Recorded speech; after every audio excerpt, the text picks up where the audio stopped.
Hello friends, welcome to crazy G K trick. तो आइए daily current affairs की series को आगे बढ़ाते हैं और आज के इस वीडियो में हम इस मंथ के सबसे लास्ट डे मतलब 31 मई के सभी इंपॉर्टेंट करंट अफेयर्स को यहाँ पर डिस्कस कर लेते हैं। वीडियो को एंड तक देखिएगा, बहुत ही इंटरेस्टिंग होने वाला है।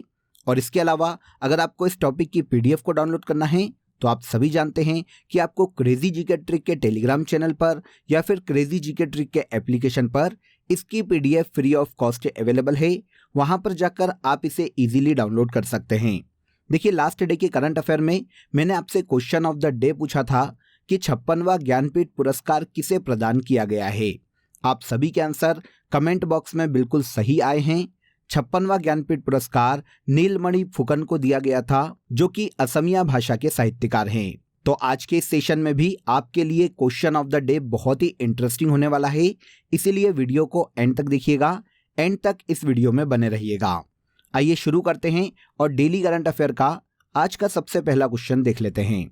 देखिए, हाल ही में किसने केंद्रीय सतर्कता आयुक्त के रूप में शपथ ग्रहण की है। तो सेंट्रल विजिलेंस कमिश्नर की अगर हम बात करें तो ये प्रवीण कुमार श्रीवास्तव है, जिन्हें हाल ही में देखिए इनके पद की शपथ प्रेसिडेंट द्रौपदी मुर्मू के द्वारा दिलवाई गई है। वैसे प्रवीण कुमार श्रीवास्तव की नियुक्ति इस पद पर देखिए पिछले साल दिसंबर में ही कर दी गई थी। लास्ट ईयर दिसंबर में सुरेश एन पटेल का कार्यकाल पूरा होने के बाद से प्रवीण कुमार श्रीवास्तव केंद्रीय सतर्कता आयुक्त के पद पर थे। अब इन्हें इनके पद की शपथ प्रेसिडेंट द्रौपदी मुर्मू के द्वारा दिलवाई गई है। अब देखिए, अगर हम सेंट्रल विजिलेंस कमीशन की बात करें कि इस संस्था का एक्चुअल में वर्क क्या है, तो देखिए ये जो संस्था है भ्रष्टाचार या फिर कार्यालय के दुरुपयोग से संबंधित शिकायतें सुनने का काम करता है और इस दिशा में कार्रवाई के लिए आगे सिफारिश करता है। इस संस्था का गठन 11 फरवरी 1964 को किया गया था और इसका जो प्रमुख है वो केंद्रीय सतर्कता आयुक्त कहलाता है। इसकी नियुक्ति देखिए भारत के प्रेसिडेंट के द्वारा एक 3 मेंबर कमेटी की सिफारिश पर की जाती है। इस कमेटी में भारत के प्राइम मिनिस्टर, लोकसभा में विपक्ष के नेता और केंद्रीय गृह मंत्री शामिल होते हैं। इस कमेटी की सिफारिश पर भारत के प्रेसिडेंट के द्वारा केंद्रीय सतर्कता आयुक्त को नियुक्त किया जाता है। वर्तमान में प्रवीण कुमार श्रीवास्तव केंद्रीय सतर्कता आयुक्त के पद पर हैं, जिन्होंने हाल ही में अपने पद की शपथ ली है। नोट कर लीजिएगा, इंपॉर्टेंट क्वेश्चन है। नेक्स्ट देखिए, गोवा राज्य का स्थापना दिवस कब मनाया जाता है। तो देखिए, गोवा जो कि एक पश्चिम तटीय भारतीय राज्य है, इसका स्थापना दिवस हर साल 30 मई को मनाया जाता है, क्योंकि देखिए 30 मई को 1987 में गोवा को पूर्ण राज्य का दर्जा दिया गया था। 15 अगस्त 1947 में भारत की आज़ादी के बाद से ही ये पुर्तगालियों के अधीन था, लेकिन आगे चलकर भारतीय सेना के द्वारा 19 दिसंबर 1961 को गोवा को पुर्तगालियों से आज़ाद करवाया गया था और 1961 में गोवा भारत का अंग बना, लेकिन आगे चलकर 1987 में 30 मई के दिन इसे पूर्ण राज्य का दर्जा दिया गया था। तो गोवा का स्थापना दिवस तो हो गया 30 मई को। अब देखिए 19 दिसंबर 1961 जब गोवा को पुर्तगालियों से आज़ाद करवाया गया था, तो 19 दिसंबर को गोवा मुक्ति दिवस के रूप में भी मनाया जाता है। तो यहाँ पर आपको 2 डेट पता चलती है, 19 दिसंबर और 30 मई। हमारा क्वेश्चन गोवा स्थापना दिवस पर है, तो ये 30 मई को मनाया जाता है। देखिए, अगर गोवा की बात करें तो एरिया वाइज ये भारत का सबसे छोटा राज्य है और जनसंख्या के मामले में देखें तो ये चौथा सबसे छोटा राज्य है भारत का। गोवा की कैपिटल पणजी है और इसकी आधिकारिक भाषा या ऑफिशियल लैंग्वेज कोंकणी है। वर्तमान में प्रमोद सावंत गोवा के चीफ मिनिस्टर है और यहाँ के गवर्नर के पद पर PS श्रीधरन पिल्लई है। अब देखिए, गोवा का स्थापना दिवस हमको यहाँ पर पता चल जाता है 30 मई को मनाया जाता है। अब मई माह में ही कुछ और स्थापना दिवस भी मनाए जाते हैं अलग अलग राज्य के, जो हमने पहले भी डिस्कस किए हैं। जैसे देखिए, गुजरात और महाराष्ट्र का स्थापना दिवस 1 मई को मनाया जाता है। सिक्किम के स्थापना दिवस की बात करें तो ये 16 मई को मनाया जाता है और इसके अलावा मई माह के अलावा मध्य प्रदेश, कर्नाटक, केरल, हरियाणा और छत्तीसगढ़ का जो स्थापना दिवस है वो 1 नवंबर को हर साल एक ही दिन मनाया जाता है। तो यहाँ पर मेन स्टेट मैंने आपको बता दिए हैं, इनका स्थापना दिवस बता दिया है। गोवा के साथ इन्हें भी याद रखिएगा। इसके बाद आगे आते हैं।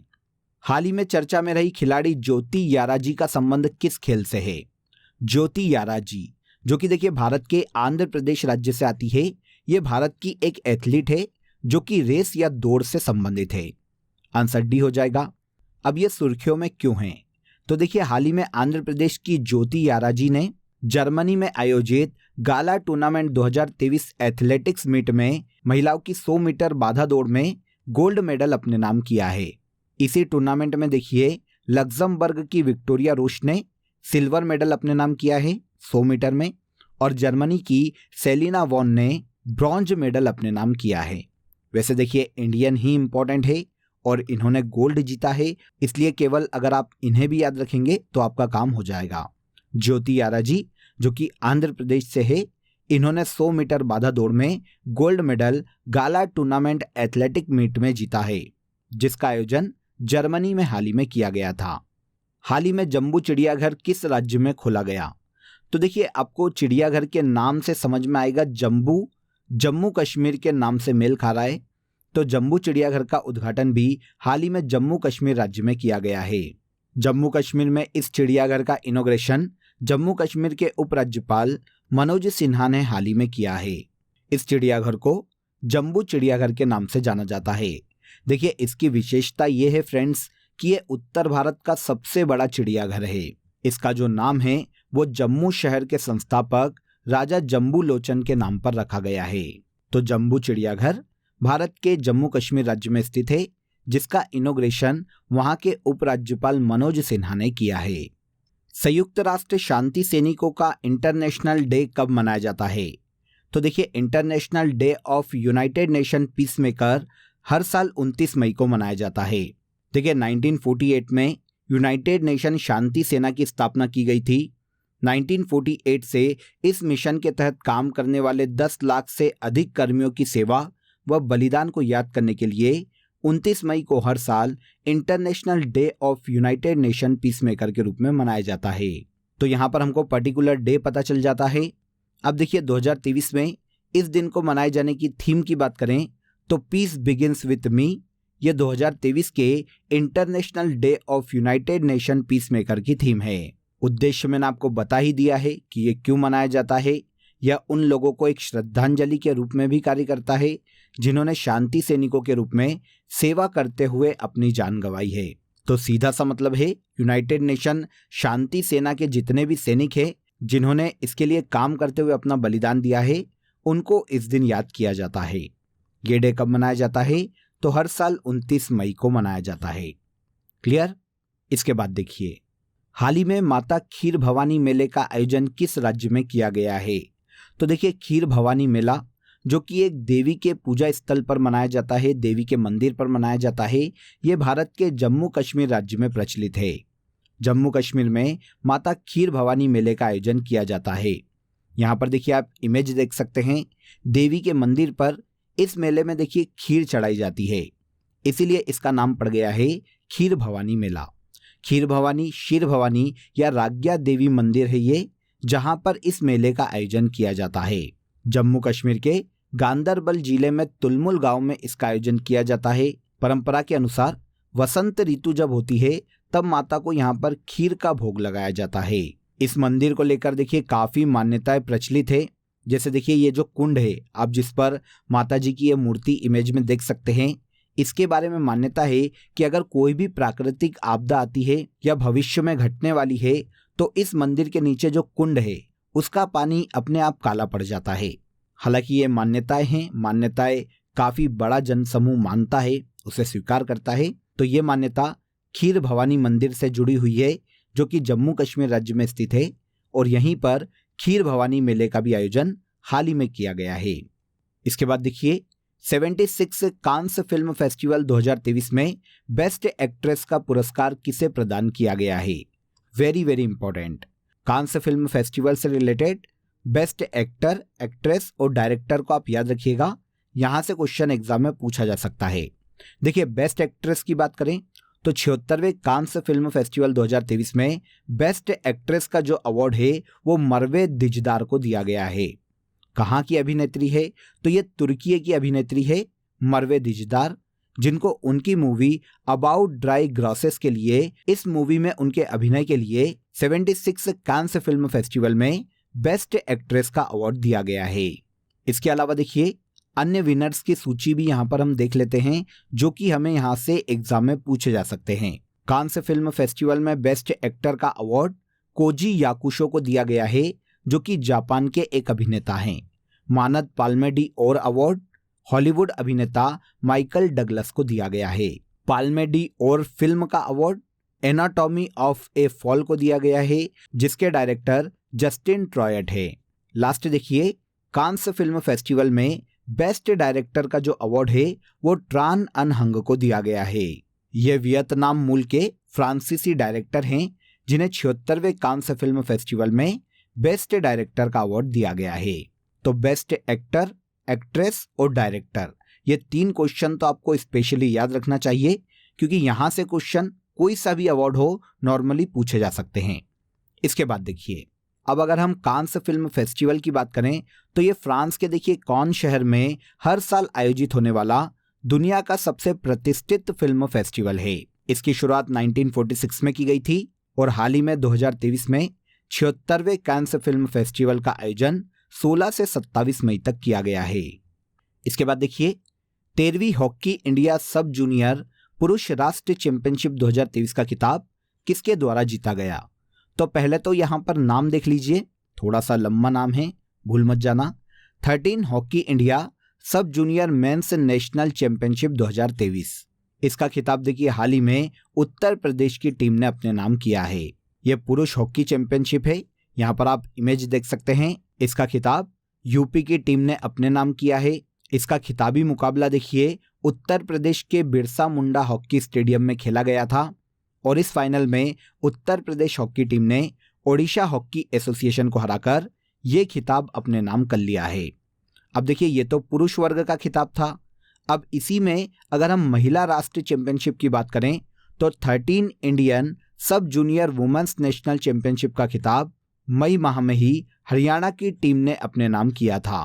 तो 13वीं भारतीय सब जूनियर महिला राष्ट्रीय चैंपियनशिप का खिताब हरियाणा ने जीता है और 13वीं हॉकी इंडिया सब जूनियर पुरुष राष्ट्रीय चैंपियनशिप 2023 का खिताब उत्तर प्रदेश की टीम ने अपने नाम किया है।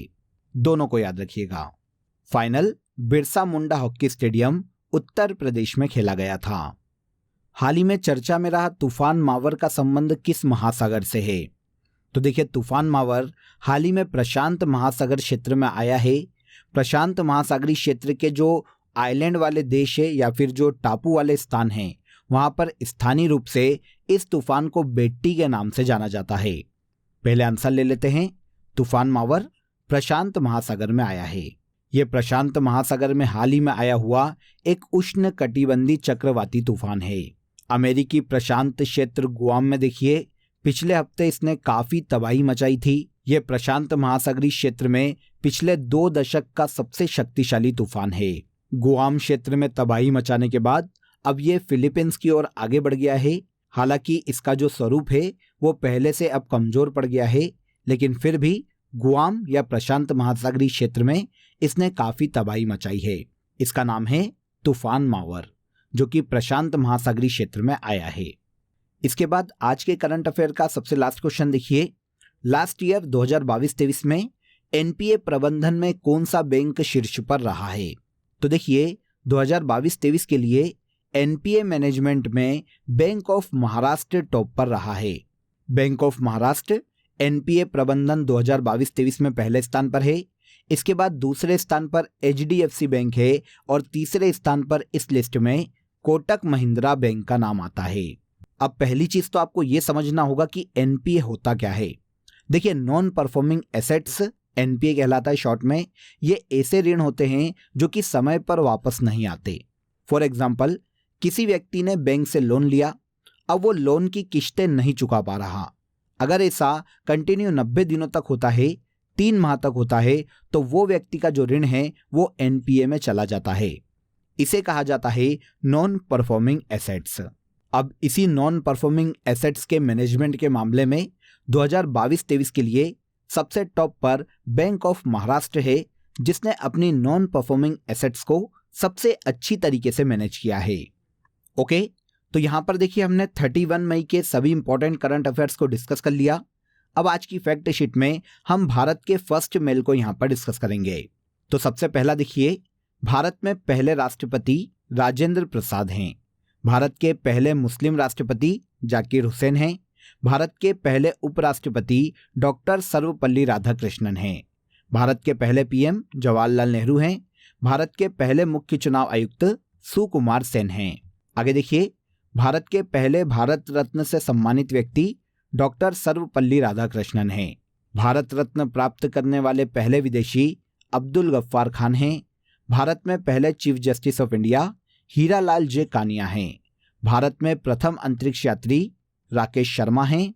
भारत में पहले भारतीय गवर्नर जनरल चक्रवर्ती राजगोपालाचारी हैं। भारत में पहले आईएएस पुरुष सत्येंद्र नाथ टैगोर हैं। भारत में प्रथम इंग्लिश चैनल तैरकर पार करने वाले पुरुष मिहिर सेन हैं। भारत में पहले नोबेल पुरस्कार विजेता रविंद्रनाथ टैगोर हैं। भारत में पहले राष्ट्र कांग्रेस के अध्यक्ष व्योमेश चंद्र बनर्जी हैं। भारत के पहले लोकसभा स्पीकर जीवी मावलंकर हैं। वित्त आयोग के पहले अध्यक्ष केसी नियोगी हैं।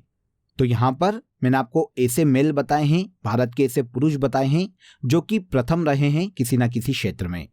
अब आ जाइए लास्ट डे के करंट अफेयर को अब हम एक बार यहाँ पर रिवाइज कर लेते हैं।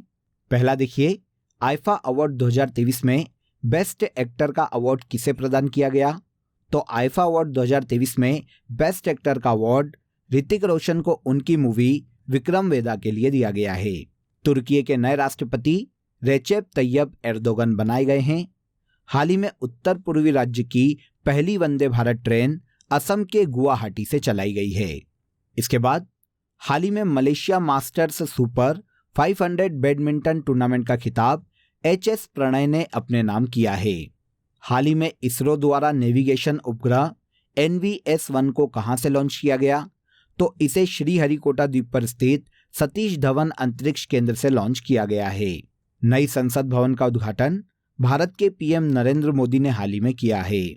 हाल ही में the Gaganyaan recovery training plan ISRO द्वारा किसके साथ संयुक्त रूप से प्रारंभ किया गया? तो the Gaganyaan recovery training plan को इंडियन नेवी के साथ इसरो के द्वारा शुरू किया गया है। हाल ही में गोविंद राय एच नायक का निधन हो गया। इनका संबंध किस राज्य से था? तो गोविंद राय एच नायक कर्नाटक राज्य से संबंधित है, जिनका हाल ही में निधन हो गया है। हाल ही में स्वास्थ्य सूचकांक 2020-21 किसके द्वारा जारी किया गया? तो स्वास्थ्य सूचकांक 2020-21 को नीति आयोग के द्वारा जारी किया गया है। इसके बाद लास्ट देखिए, हाल ही में मोनाको ग्रांड प्रिक्स 2023 किसने जीती? तो मोनाको ग्रांड प्रिक्स 2023 का खिताब मैक्स वेरस्टेपन ने जीता है। तो यहाँ पर हमने लास्ट डे के सभी करंट अफेयर्स को रिवाइज कर लिया। अब आप सभी के लिए आज का क्वेश्चन ऑफ द डे है, जिसका आंसर आपको कमेंट बॉक्स में देना है। बहुत ही इंपॉर्टेंट क्वेश्चन है, इसके बारे में आपको पता होना चाहिए। क्वेश्चन देखिए, हाल ही में किस ग्रह के सर्वाधिक उपग्रह हो गए हैं? कमेंट में जरूर बताइएगा कि किस प्लेनेट के सबसे ज्यादा मून है वर्तमान में। वीडियो कैसा लगा ये भी कमेंट बॉक्स में बताइएगा। अगर वीडियो अच्छा लगा हो तो वीडियो को लाइक और शेयर कर दीजिए, चैनल को सब्सक्राइब कर लीजिए। फिर मुलाकात करेंगे नेक्स्ट डे कल के सेशन में। तब तक अपना ख्याल रखिए। जय हिंद, जय भारत।